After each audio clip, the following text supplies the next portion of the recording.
Yo voy a dar una clase sobre un paciente que estuvo en el quirófano, ¿sí? Primero vamos a hablar de un caso clínico, le voy a presentar al paciente así, hablar de la fisiopatología, el diagnóstico que se realizó en el paciente y el eventual tratamiento. Para iniciar, es un paciente de 53 años que como antecedentes relevantes tenía un adenoma hipofisario, que en el año 2003 se hizo una exéresis incompleta, era un macroadenoma de hipófisis, el cual le generó un panhipopituitarismo, por el cual recibía medicación, ¿sí? Hidrocortisona, levotiroxina y testosterona. El paciente era hipertenso, bueno, medicado con enalapril, diabético con daño de órgano blanco, retinopatía diabética, y medicado con metformina. Al interrogatorio dirigido, el paciente negaba alergias, pero también negaba adherencia a los controles médicos. Esto fue en el 2003, ese antecedente quirúrgico.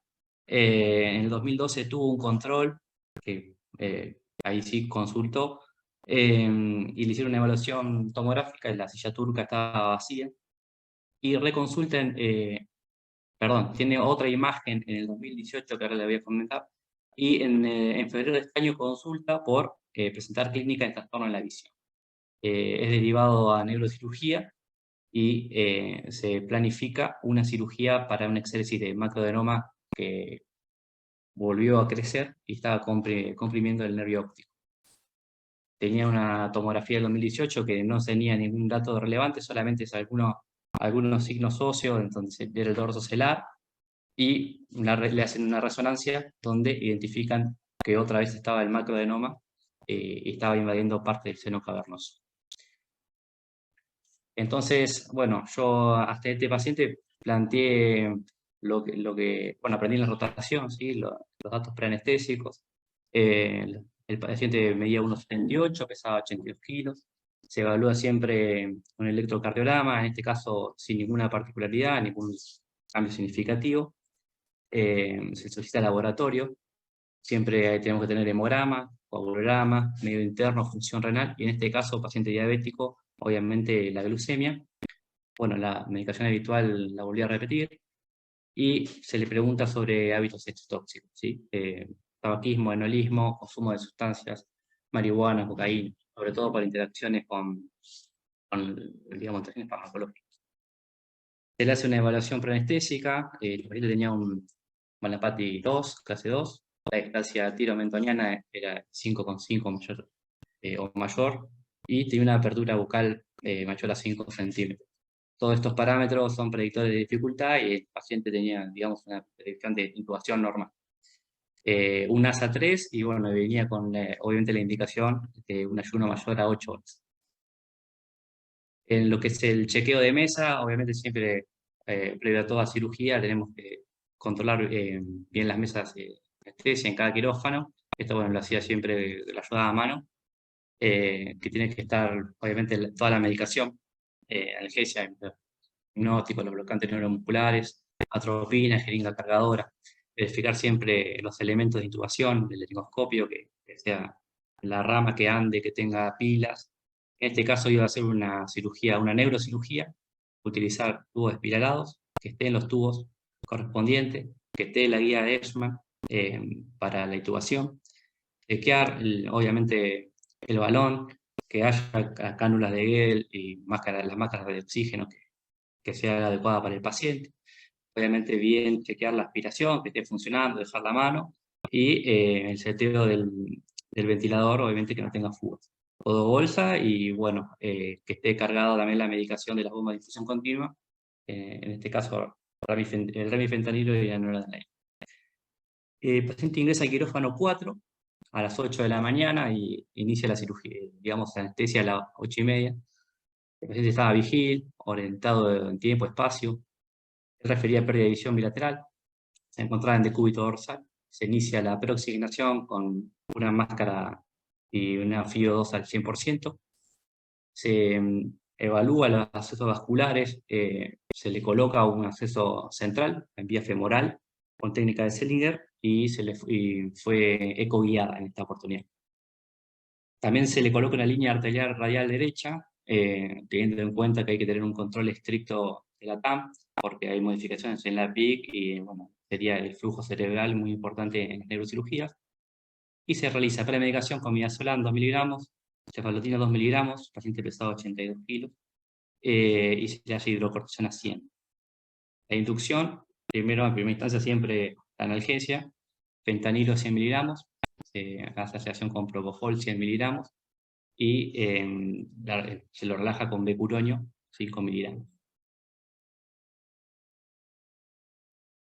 Bueno, también hay que tener en cuenta siempre la colocación del paciente, tiene que ser correcta, alinear los ejes de la vía aérea, la hipertensión cervical, al momento de hacer la endoscopía siempre es de buena práctica ir comentando al resto del equipo de trabajo lo que uno va haciendo y las dificultades que tiene y lo que va viendo. En este caso yo no estaba de condición en la laringo, no sé el Cormac, pero seguramente ha sido un 1-2, y la intubación fue sin complicación. Utilizó un tubo espiralado, guiado, número 8, guiado con la guía de Eschmann. Chequeo de balón estaba todo bien.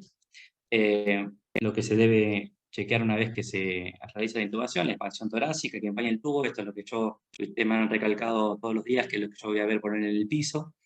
Y obviamente, si tengo el capnógrafo, corroborarlo con la capnografía positiva.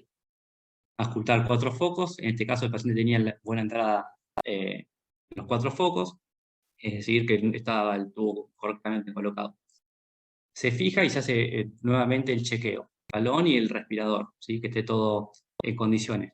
En esta oportunidad se seteó el respirador a un volumen control, con un volumen corriente de 500, una frecuencia de 14, el volumen, bueno, siempre de 6 a 8 mililitros kilo, la PIP a 5 y una FIO al 50%. Asegurarse que la CAM esté 0,5 del placebo, y se le puso el Remifenta a 0,3 gamma y la Nora a 0,05. Bueno, lo de los ejes y una foto del monitor. En cuanto al evento quirúrgico en sí, fue una cranotomía y una exéresis del tumor cerebral. La cranotomía fue convencional, fue una pterional, que es este acceso de acá, que el paciente ya tenía en el 2003 el acceso, y se le colocó el catéter de PIC subdural y un catéter de drenaje extradural, más la plaqueta ósea. Arrancó 8:30 de la mañana y terminó a las 13, así que 4 horas y media de cirugía.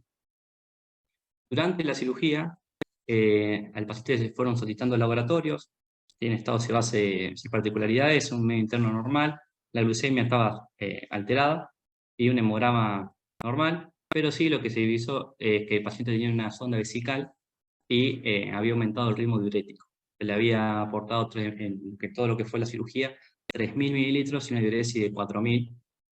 Ahí tiene una fotito de la sonda vesical del paciente. Por lo cual, ante el evento quirúrgico a nivel central hipofisario, se sospechó de una diabetes insípida, por lo cual se solicitó la osmolaridad plasmática, que dio de 312, y la osmolaridad urinaria, que dio de 174. La primera elevada y la segunda disminuida. Se hace el diagnóstico ante la sospecha de diabetes insípida y se administra desmopresina. Este es el laboratorio sacado del plexus, ahí vemos los resultados. La densidad urinaria, que también es otro parámetro que puede estar disminuida, estaba ahí en el borde inferior, no entraría dentro del criterio de diagnóstico, pero bueno, estaba dentro de todo bien, la densidad urinaria. Es el postoperatorio, el paciente pasa a unidad de cuidados intensivos, se le hace un control estricto de signos vitales, de diuresis, tiene diuresis de 4.400 con un balance negativo de 1.700, presentaba en el postoperatorio, seguía con trastorno de la visión borrosa, y un estrabismo convergente del ojo derecho, pero los controles de drenaje y de la PIC estaban normal, tenía escaso débito en el drenaje, y se los sigue controlando, obviamente, con el Glasgow, el 15 en 15.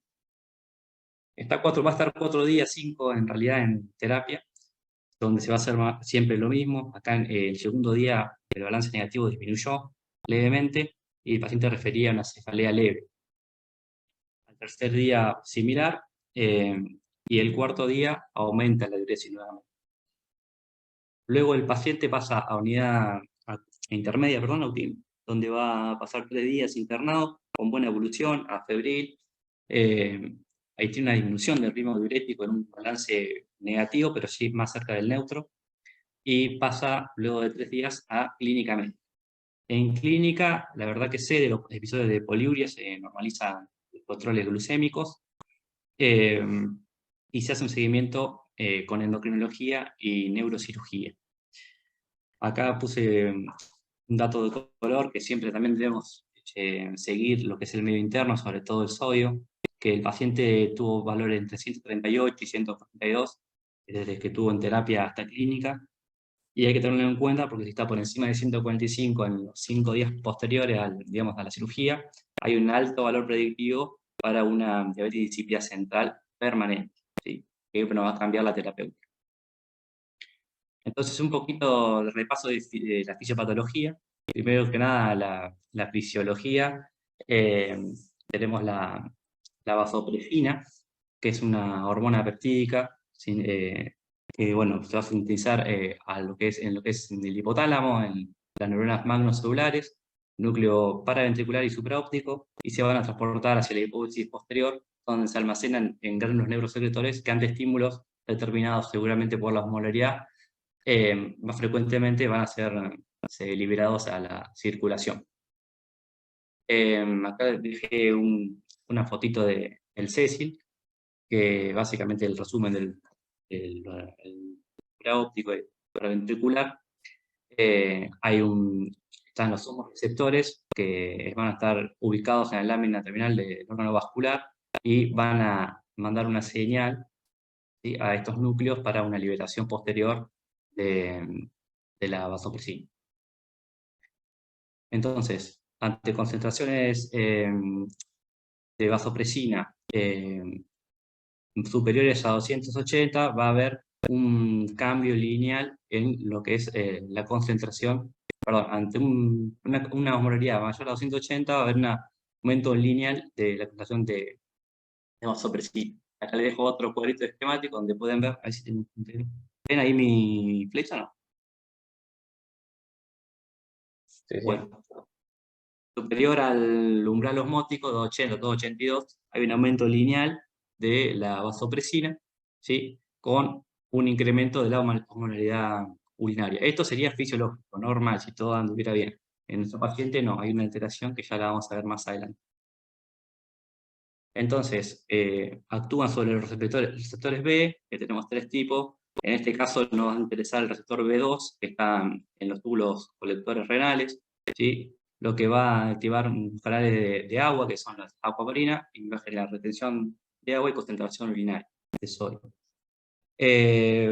Bueno, también hay una regulación al estrés, la respuesta al estrés en el eje hipotálamo-hipófiso suprarrenal, y a su vez en el sistema portal hipófiso-hipofisario hay un sistema neuroregulador que sensa, digamos, la vasopresina y genera la secreción hipófisis anterior. Entonces, la diabetes insípida podemos definir como un déficit de producción, de secreción o de acción de la vasopresina, lo cual nos va a generar poliuria y orina hipotónica. La tenemos que sospechar siempre y cuando descartemos otra causa de poliuria en el paciente y haya una diuresis mayor a 2 mililitros kilo hora o mayor a 30 mililitros kilo día, o como en el caso nuestro de nuestro paciente, en un periodo de 2 a 3 horas consecutivas, una diuresis mayor a 250 o entre 250 y 500 mililitros hora. Lo que es la epidemiología tiene, la verdad, muy baja prevalencia, una en 25.000 casos, y dentro de ellos las formas hereditarias son muy raras, menos del 10%. En cuanto al sexo, no hay casi diferencia entre sexo masculino y femenino, en la ley predominio masculino, y se puede clasificar a la diabetes insípida en 4 tipos. Nosotros vamos a hablar muy brevemente, digamos, de la diabetes insípida, el resto la verdad que no viene al caso, que sería por, bueno, la falta de secreción de la hormona vasopresina. Después tenemos la polidipsia primaria, bueno, hay producto de la supresión fisiológica de vasopresina, y tenemos la diabetes insípida nefrogénica, hay una alteración a nivel renal de los receptores, y la diabetes insípida gestacional, porque hay un aumento de la degradación hormonal por los aminopeptidasas producidas por la placenta. Esto también se puede ver en las mujeres embarazadas. Bien, en cuanto a la diabetes insípida central, generalmente va a estar producida por una lesión en la neurohipófisis o en el hipotálamo, digamos donde se sintetiza o donde se almacena, y puede haber una destrucción o degeneración de estas neuronas. Después, en la clínica que va a generar, obviamente la que ya comenté recién, usted va a tener poliuria. Esta ocurre cuando hay más de un 80% de las neuronas secretoras dañadas. Y la polidipsia como un mecanismo compensador. Las formas hereditarias son raras, como les decía recién, menos del 10%. Hay algunas que son autosómicas y otras que son dominantes. Yo acá puse la más frecuente dentro de ellas, que es la mutación del gen del pre-pro-vasopresina neuroficina, que es un transportador de la vasopresina. Acá le dejo un esquema de las etiologías probables de diabetes insípida central. Fíjense que dentro de la ya adquirida tenemos la neurocirugía, que es el caso clínico que les presenté, pero también ustedes, como están muchas veces de guardia, tienen que tenerla en cuenta en pacientes con, por ejemplo, con un TEC grave, o si tienen antecedente de una neoplasia y demás. Pero sí se ve seguido también en pacientes con TEC.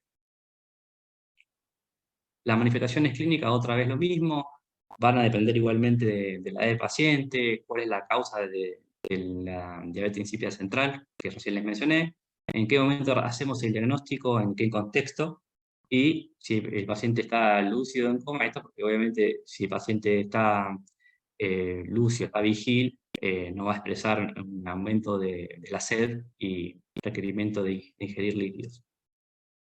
El espectro clínico, lo mismo, poliuria y polidipsia, y en menor frecuencia, bueno, secundario a lo anterior, deshidratación, anorexia, fiebre y estreñimiento. ¿Cuáles son los trastornos del equilibrio hídrico? Bueno, después de la cirugía hipofisaria. Acá yo me puse a buscar puntualmente en un postoperatorio o postquirúrgico de una lesión en hipófisis. Generalmente hay dos tipos de fenómenos, uno que se denomina bifásico, una fase inicial o primera que es poliúrica, está seguida de una fase antidiurética, y hay otro fenómeno que es trifásico, en el que hay otra fase poliúrica final que le sigue a la hiponatremia.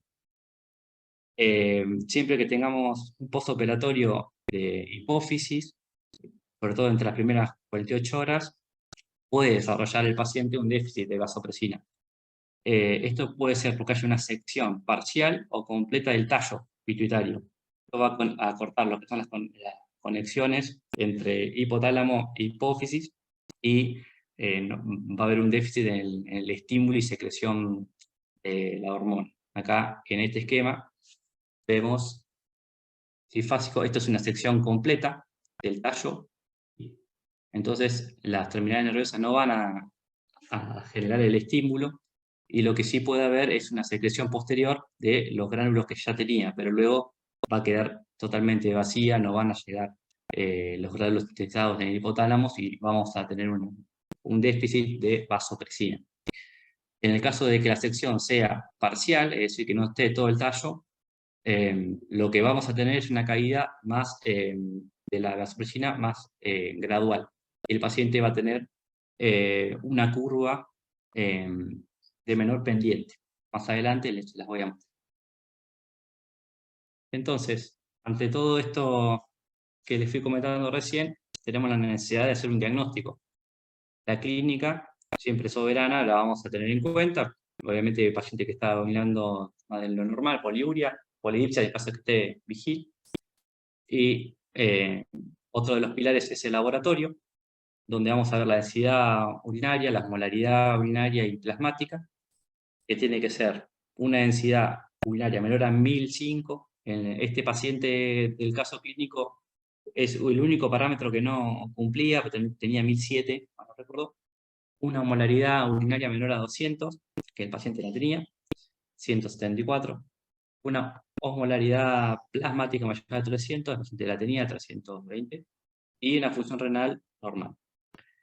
Si tenemos esa sospecha, también podemos hacer 2 pruebas o test que nos van a confirmar el diagnóstico. En el primer caso, podemos hacer el test de privación hídrica, eso lo hacemos en un paciente lúcido, vigil, que clínicamente también se utiliza como un gold estándar, y la respuesta ante el tratamiento, ¿sí? Evaluar la respuesta ante el tratamiento, que es con desmopresina. Este es el cuadrito de lo que yo recién les acabo de explicar. Los mismos valores, ¿sí? La poliuria mayor a 300, un balance negativo, con una densidad urinaria menor a 1005, el sodio plasmático puede estar a menudo elevado, pero no es condición, digamos, diagnóstica, y la osmolaridad urinaria menor a 300. Obviamente tenemos que excluir todas las causas de poliurias distintas a la que pensamos, ¿sí? En un paciente que tiene una hiperglucemia puede llegar a tener también un aumento de la diuresis. Entonces, el test de privación hídrica que se utiliza, lo que se hace es someter al paciente a, digamos, a una deshidratación para ver la respuesta fisiológica, a ver si está óptima o no. Se hace una restricción hídrica, se va controlando que no puede disminuir entre el 3 y el 5% del peso, o se hace control con el sodio que alcance 145 milimol. Y se va monitorizando cada hora el sodio y la osmolaridad urinaria. Por ejemplo, la línea superior, azul, sería una curva normal, tenemos la osmolaridad urinaria en cuanto en relación a la hora de privación de agua, generalmente son mayores a 6-7 horas lo que se hace el test, luego se administra desmopresina para ver el resultado de, digamos, cómo reacciona el organismo. Y el organismo normal, fisiológicamente, si vos lo privás de líquido de agua, va a aumentar la osmolaridad urinaria hasta que llega a una meseta, y no va a tener, digamos, un cambio con la desmopresina. Caso contrario, como el de nuestro paciente, puede ser la línea celeste o la línea naranja, ¿sí? Ambas son diabetes insípidas, una es central y las dos. Una es parcial, que sería la naranja, todavía tiene algo de vasopresina que va secretando, porque el tallo está comprometido parcialmente, pero tiene una respuesta ante la desmopresina, ¿sí? Fíjense que la pendiente de la naranja y la celeste son iguales, es decir, tienen la misma respuesta ante la desmopresina. La única diferencia es que acá, en el celeste, es una sección completa del tallo, por lo cual no tiene vasopresina residual. El tratamiento, bueno, primero que nada, monitoreo de los signos vitales, que el paciente tiene que estar bien hidratado, clínicamente piel, mucosas, los signos vitales, la TA, bueno, el paciente puede tener libre acceso a líquidos, pues tiene que tomar el líquido que él desee mientras tenga sed, este en el paciente lúcido. Y el tratamiento farmacológico es suplir el déficit de vasopresina con su análogo sintético, que es la desmopresina. Que con respecto a la vasopresina tiene mayor potencia antidiurética, mayor duración de acción, pero tiene menor actividad vasopresora. Las vías de administración existen vía oral, vía intranasal, esto se ve mucho en pediatría, estas aplicaciones, y parenteral subcutánea e intravenosa, que fue la que se utilizó en el paciente. En el IGA yo fui a fijarme a ver en farmacia cuál era la que había, y acá tenemos la presentación endovenosa que se utilizó. Bueno, desmopresina son 4 kilogramos mililitro. Esta caja trae 10 ampollas, cada una de 1 mililitro, ¿sí? Y fue la que se utilizó en el paciente. Se puede administrar. A ver, dice que la administración es de 1 a 4 kilogramos vía endovenosa, pero se puede repetir la dosis entre 6 y 12 horas posterior, ¿sí? Según la bibliografía dice que se debe administrar según sea necesario, evaluando la respuesta con la diuresis y la osmolaridad urinaria. Aumenta la osmolaridad de 100-800 miliosmol y suprime la diuresis menor a 1 mililitro minuto. su inicio de acción es entre los 15 a 30 minutos luego de ser administrado, hasta las 5 o 12 horas. Por eso ahí se puede volver a repetir la dosis.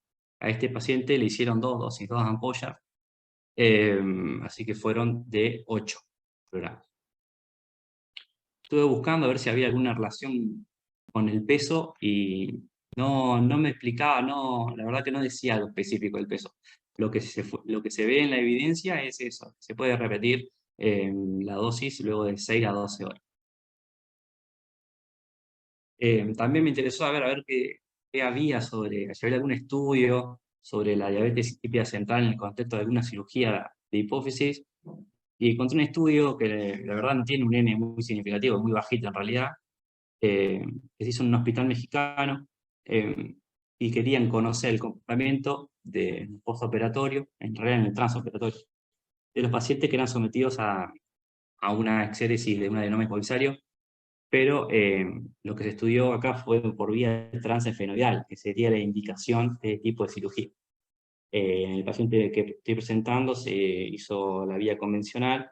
Yo supongo que porque ya había sido intervenido en el 2003 de esa forma, o bueno, por falta de, digamos, habilidades de hacer la esfenoidal o de medios. Este estudio, bueno, fue un estudio descriptivo, incluyeron pacientes que le hicieron este tipo de cirugía y que posteriormente tuvieron diagnóstico de diabetes insípida en el transoperatorio. Se realizó de enero a diciembre del año 2020 y se hizo como análisis estadístico una prueba de Student, donde los datos pareados para comparar los valores de sodio pre y postquirúrgicos dan un intervalo de confianza del 95%. Los resultados, ven lo que le digo, tenía un N muy chiquito, casi insignificativo, 7 pacientes. También que es una patología no tan frecuente. 71% de mujeres, una edad media de 48 años, 2 tenían macroadenomas y 5 eran macroadenomas, microadenomas y 5 macroadenomas. La media del sodio prequirúrgico era de 144 y el postquirúrgico era de 146, pero la P que les dio este estudio era 0.8, lo cual no es estadísticamente significativo.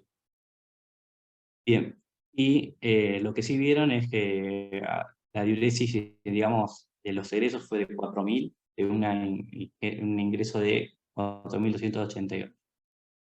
Como conclusión, este estudio lo que se sacó cuenta es que es un trastorno muy frecuente luego de la resección del adenoma hipofisario, asociado, bueno, a un trastorno de líquidos. Y lo que no demostró este estudio en sí es la alteración del sodio. Igual en la bibliografía yo no lo había encontrado como un trastorno del sodio. Lo que siempre hay que seguir es la diuresis y la osmolaridad como parámetros de importancia. Y esa es la bibliografía que utilicé, ¿sí? Manejo de la diabetes insípida central y los desórdenes de sal y agua.